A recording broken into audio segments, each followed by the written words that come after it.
쉽고 재미있는 시사경제 페페TV에서 존경하는 대한민국 국민 여러분께 말씀드립니다. 일본이 불법 점거한 지 143년째가 되어가고 있는 대마도. 이 대마도의 주민들은 한국인들 좀 그만 오라며 시건방을 떨었습니다. 그들의 오만함은 일본 불매운동을 촉진시키는 계기가 되었고, 현재 대마도의 상황은 처참하기 이루 말할 수가 없다는데요. 어느 정도냐 하면 부산과 대마도를 오가던 80억짜리 고속 페리 선박이 27억 원의 경매 매물로 나와도 안 팔릴 정도로 심각하다고 합니다. 대마도 한국 땅으로 넘기면 우리나라에서 제주도만큼 많이 가서 관광산업이 활성화될 것 같은데요. 빨리 찾아와야겠습니다. 이런 와중에 한일 갈등은 다시 한번 극으로 치닫고 있어 일본 불매운동 수혜주가 다시 급증하고, 심지어 그동안 불매운동에 주목받지 못했던 스노우피크, 로고스 등 그간 의료 쪽에 집중되었던 일본 불매운동이 캠핑용품까지 확대되고 있습니다. 지금 바로 자세히 알아보겠습니다. 페페TV 팩트 체크.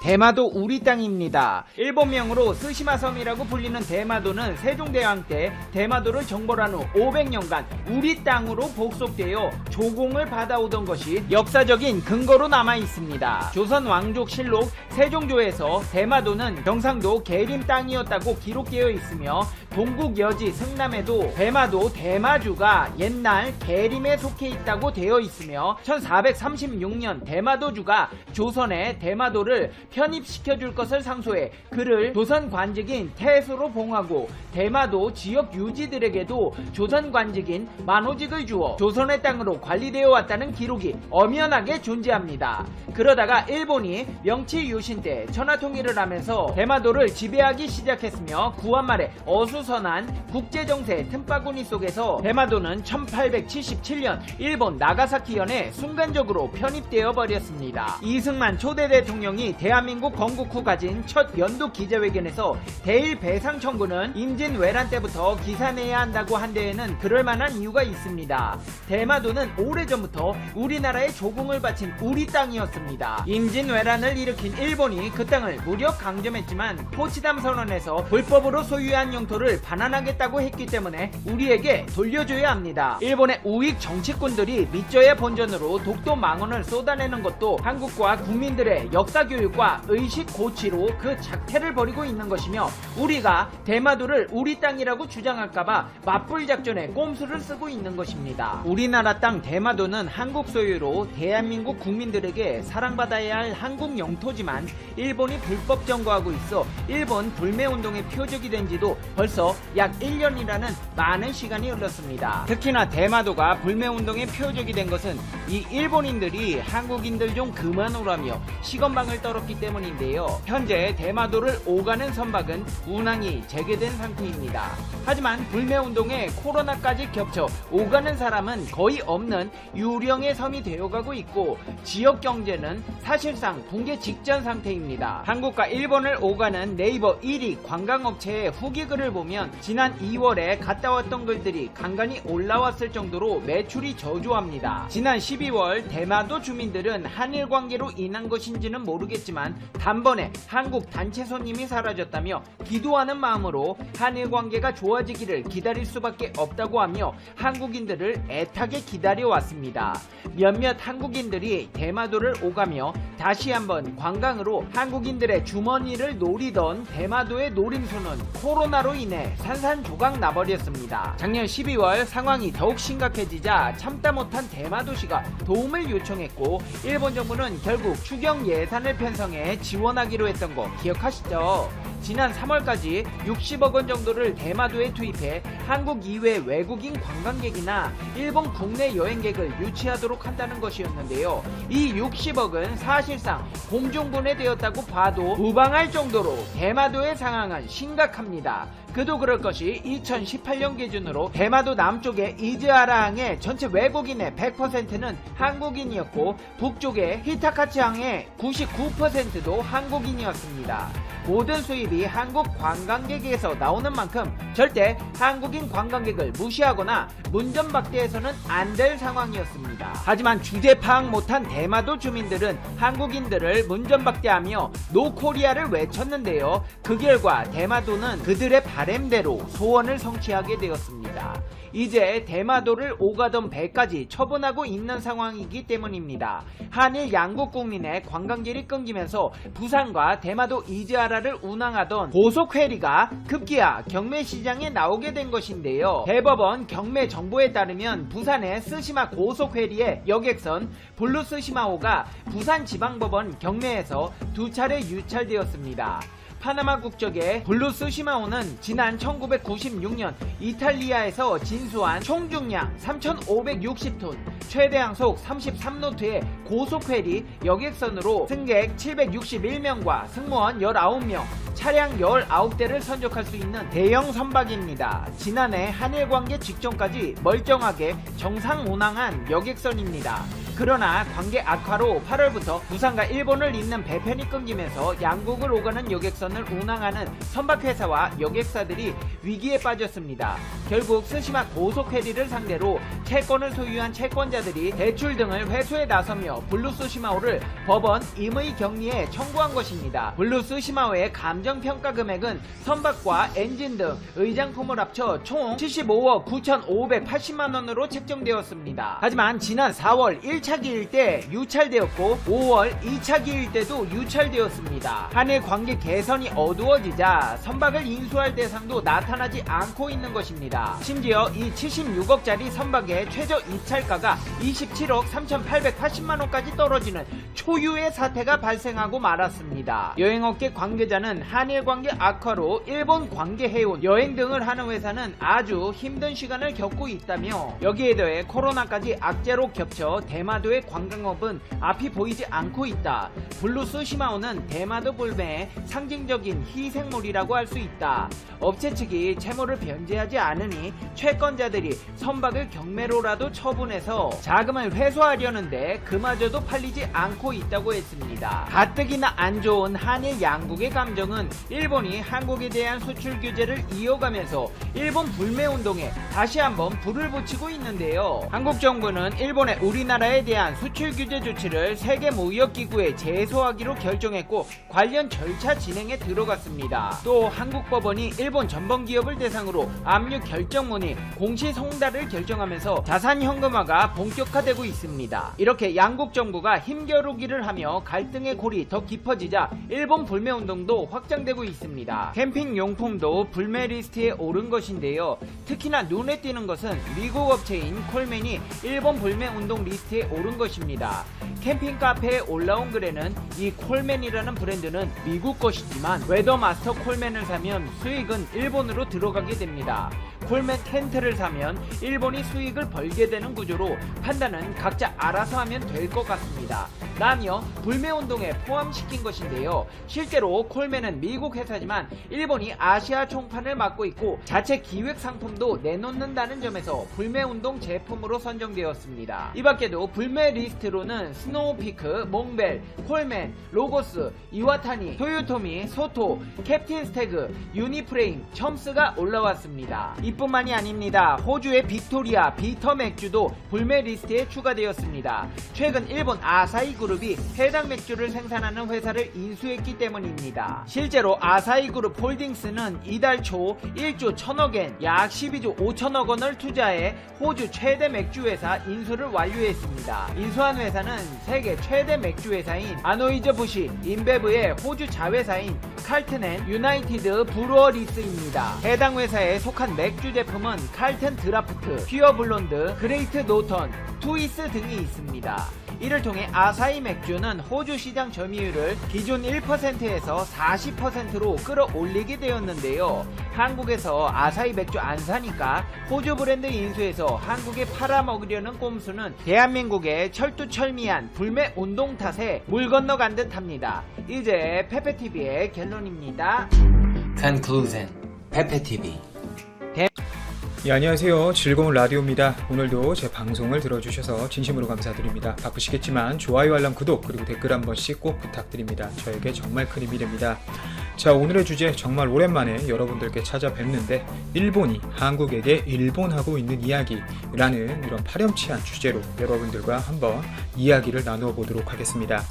사실 영상을 많이 올리지 못할 정도로 좀 바쁜 일도 많았고 최근 영상들이 다 노란 딱지입니다. 뭐 아시겠지만 코로나에 대해서 안 다룰 수가 없는데 코로나라는 말이 들어가면은 그냥 무조건 노란 딱지예요, 여러분. 정말 힘들지만 그래도 시작해 보겠습니다.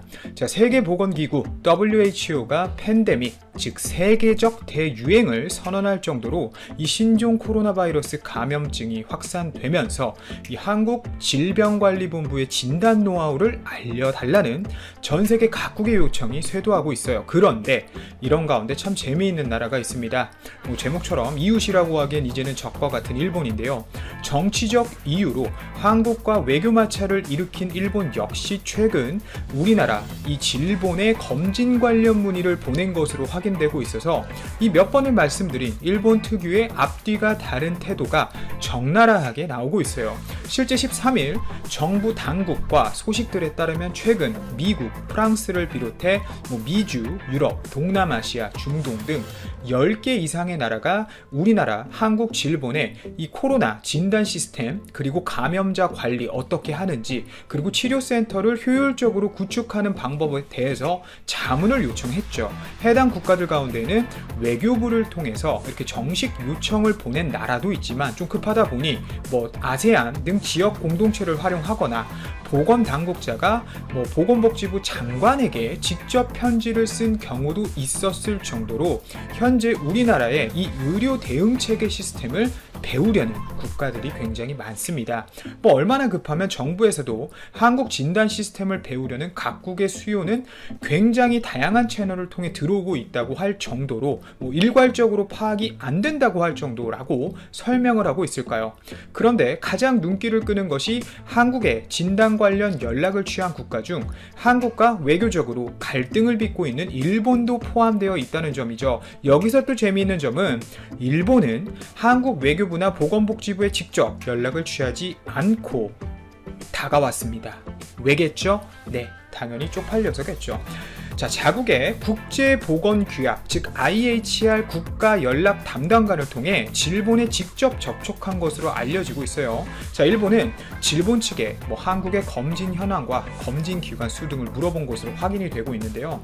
근데 사실 웃긴 게 일본 정부가 이달 초 WHO의 코로나19, 이 코비드19 사태와 관련해서 우려국으로 한국과 같이 언급하지 말아달라, 같은 취급하지 말아달라라고 한 것을 비롯해 지난 5일 한국인에 대해서 선제적으로 이 전격 입국 제한 조치를 내린 점 등을 감안하면 일본 보건당국의 이 같은 행동은 굉장히 모순적인 행동이죠. 자, 한국과 일본은 분명 1월 비슷한 시기에 첫 확진자가 나왔습니다. 그런데 우리나라, 한국이 지금껏 약 22만 명 이상을 진단하는 동안 반면 일본은 검진 인원 자체가 만여 명 수준에 그칠 정도로 저조한 실정입니다. 왜 일본도 우리나라에게 이런 도움의 요청을 보낼까요? 왜일까요? 답이 없어서죠. 천조국 같은 나라도 우리나라에게 도움을 요청하고 있는 상황인데 일본이라고 별 수 있을까요? 일본은 우선 절대 도와주면 안 되죠. 오히려 우리나라가 이 상황에서 도와주면 더 우습게 볼 것이고 뭔가 그 일본 자기네 방식대로 안 되고 조금이라도 흠이라도 보이면 분명 우리나라 한국 탓하면서 또 앞에선 지들이 오히려 도와줬다고 거짓 뉴스 뿌릴 거고 아베 지지율 올리려고 또 언론 플레이를 할 겁니다. 항상 그래 왔고 괜히 도와줘서 이 트집거리 잡히지 않는 게 저는 상책이라고 생각을 해요. 물론 어린아이들은 좀 도와줘야겠죠. 우리나라 보다 일본 아베가 더 잘하고 있다고 또 일본 방송에서 나오고 있는 실정이기 때문에 그렇게 잘하고 있으면 일본이 도움이 필요 없겠죠. 아베가 대한민국 우리나라에게 큰절하고 독도에 대해서 개소리 더 이상 안 하고 도와주는 거 이런 거 생각해 본다면 답변을 줘야 될 정도로 정말 작년부터 일본이 우리나라에게 해온 모든 모습을 보면 파렴치하기 짝이 없는 모습입니다. 이참에 대마도도 우리나라가 다시 가져왔으면 좋겠네요. 그래, 어찌됐건 세계 각국이 선진국을 막론하고 앞다퉈 우리나라 이 대한민국 질본에 구원 요청을 보내는 것은 코로나19가 이 팬데믹 상태로 돌입하면서 발등에 불이 떨어졌기 때문입니다. 우리나라는 WHO의 이 팬데믹 발언 이전부터 이렇게 될 줄 알고 미리 대응하는 방식을 펴왔습니다.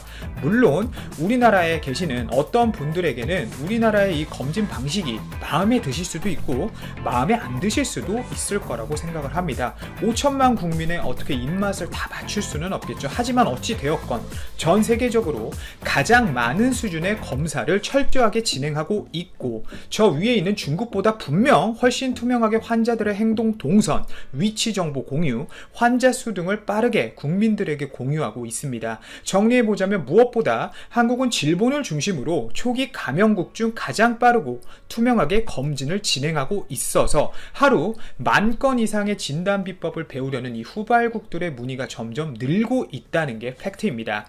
그리고 여기에 파렴치한 일본도 속해 있다는 것이고요. 왜 이러는 걸까요? 네, 바로 미국 때문입니다. 일본이 이러는 건. 미국 트럼프 대통령의 최근 연설문이 화제가 되고 있는데요. 그 중에서도 도쿄올림픽에 대한 우려가 있었습니다. 도쿄올림픽을 일본이 내년으로 미루는 게 전 세계적으로 가장 도움이 될 것 같다라고 사실상 일본에게 야 너희 아베 도쿄올림픽 미뤄 라는 주문을 한 거죠. 이 주문 나오자마자 아베가 얼마나 똥줄이 탔으면 바로 그냥 50분 동안 미국 트럼프 대통령과 통화를 했을까요? 결국 도쿄올림픽 연기 취소 가능성까지 제기되는 일본 역시 내부 비판 여론에 더 이상 적극적인 이 검진을 미룰 수가 없게 되었기 때문입니다. 그런데 그렇게 환자 수와 확진자 수 그리고 크루즈선에 탄 사람은 일본 확진자 수에 넣지 말라는 이상한 주문을 해오면서 검사를 미루다 보니 이 2달에서 3달 적어도 앞서서 방법이 맞던 아니던 효율적이던 아니던 발빠르게 대응해왔던 이 우리나라의 방법이 그나마 가장 세계적으로 빠르게 써먹을 수 있는 방법이기 때문에 일본도 배울 수밖에 없는 상황인 거죠. 또 여기에 전 세계적으로 경제공황이 올 정도로 경제 상황이 좋지 않은 모습을 보여주고 있는데 이 상황에서 일본의 아베노믹스가 완전 폭탄이 터질 수도 있는 상황이 왔어요. 자, 아베노믹스로 디플레이션에서 벗어나 임금 인상을 실현했다고 자랑해온 이 아베 신조 정권의 정치적 기반을 허무는 악재가 되기 때문이죠. 그 이유는 세계 경제 전망이 어두워지는 가운데 올해 일본의 임금 인상률이 7년 만에 이례적으로 낮은 수준에 그칠 것으로 보이기 때문입니다. 실제 아베 총리는 재집권 이후 임금을 인상하라고 기업에 노골적인 신호를 보냈고 이런 상황을 일본 언론은 관제 춘투로 규정하고 있어요. 자, 춘투라는 단어가 조금 다소 생소하실 수 있는데 춘투는 일본에서 노동계가 임금 인상이나 노동 조건 개선을 요구하며 경영계를 상대로 매년 봄에 벌이는 일제 교섭을 의미하거든요. 그런데 일본에서 가장 큰 전국 단위 노조 중앙 조직인 일본 노동조합 총연합회가 춘계 노사일제 교섭에서 이 노측의 요구에 대해 사측이 내놓은 임금 인상률 1차 집계 결과 정기 승급, 기본급 인상을 포함한 임금 인상률은 평균 1.9%이고 이는 작년 1차 집계 결과인 2.2% 정도보다 0.2% 정도 낮았고 월 임금 인상액은 812엔 줄어든 5,841엔에 그쳐버린 것이죠. 한 66,000원 정도라고 생각하면 되겠네요. 거기에 작년 4분기 일본 실질 국내 총생산 GDP가 1.8% 감소하는 등 거시경제 지표까지 악화되었기 때문에 아베 정권은 경기 후퇴를 우려해야 되는 상황이 되어버렸습니다. 특히 일본의 대표 기업이라고 할 수 있는 이 도요타 자동차 사측이 7년 만에 기본급 인상을 보류하겠다는 방침을 밝히는 등 올해 교섭은 노측 입장에서는 순조롭지 않은 분위기인 만큼 일본 아베 정권에는 현재 치명적일 수밖에 없는 상황이죠. 좀 안타까운 부분은 현재 우리나라 국내 상황도 녹록지 않다는 것입니다. 좀 과거와는 다르게 현재 세계적으로 이 팬데믹 상황이 잠잠해질 때까지 집에서 사람들이 나가지 않으려고 하는 상황이기 때문에 전반적으로 경제 활동이 위축될 것이고 또 수출과 민감한 우리나라도 장기적으로 봤을 때 경제 타격이 클 수밖에 없는 우려가 되는 상황입니다. 그렇다고 우리나라가 잘하고 있지만 확진자 수는 계속 또 늘어나고 있는 추세고요. 이렇다 보니 아무래도 각국의 많은 요청에 적극 대응하기도 어렵습니다. 국내 확진자 수가 아직까지 계속 늘어나고 있고 확연하게 안정세로 접어들고 있는 상황은 아니기 때문에 아무래도 인적, 물적 여력이 부족할 수밖에 없죠. 중국 같은 경우는 믿을 수 없지만 종원 선언을 한 상황인데요. 우리나라도 정말 투명하게 얼른 종원할 수 있는 상황이 찾아왔으면 정말 좋겠습니다. 항상 구독자 여러분들께서는 개인위생 철저히 하시고 건강하시길 바라며 이만 방송 마치도록 하겠습니다. 다음에 또 좋은 소식으로 여러분들께 인사드리도록 하겠습니다. 감사합니다.